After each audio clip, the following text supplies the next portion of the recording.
Apa kabar anak solih dan solihah? Semoga kita semua selalu dalam lindungan Allah Subhanahu wa Ta'ala.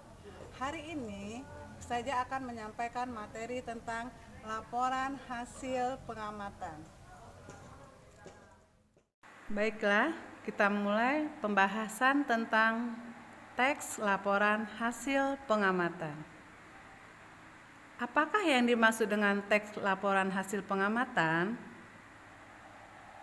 Teks laporan hasil pengamatan adalah teks yang berisi informasi berdasarkan pengamatan yang telah dilakukan.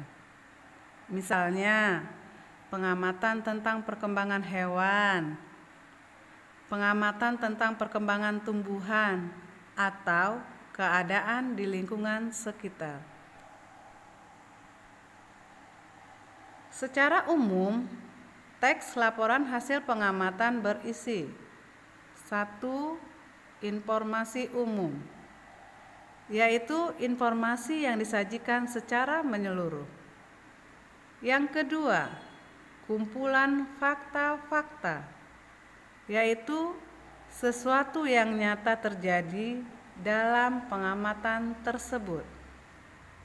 Yang ketiga, simpulan, yaitu mengambil intisari atau pokok dari suatu pengamatan yang sudah dilakukan. Sekarang, perhatikan contoh teks laporan hasil pengamatan. Ustazah bacakan ya.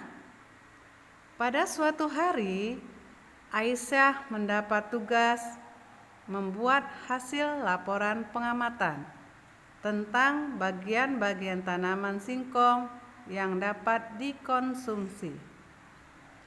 Aisyah harus melakukan pengamatan terhadap tanaman singkong terlebih dahulu.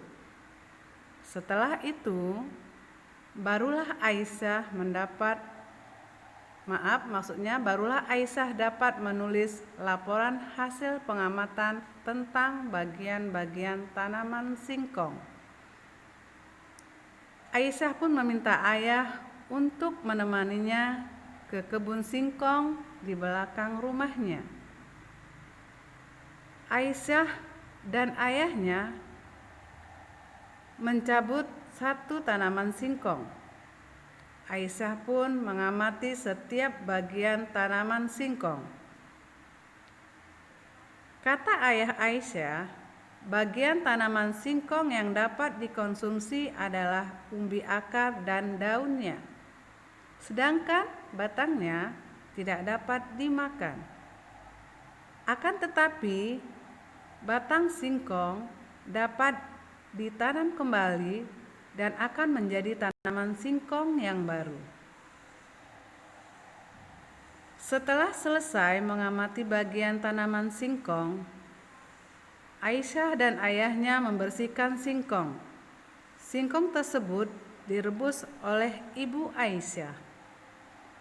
Aisyah suka makanan singkong rebus.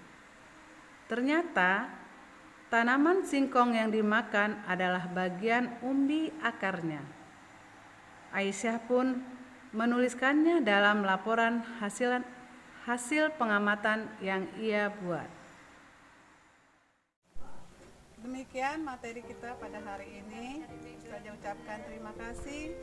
Saya akhiri. Wassalamualaikum warahmatullahi wabarakatuh.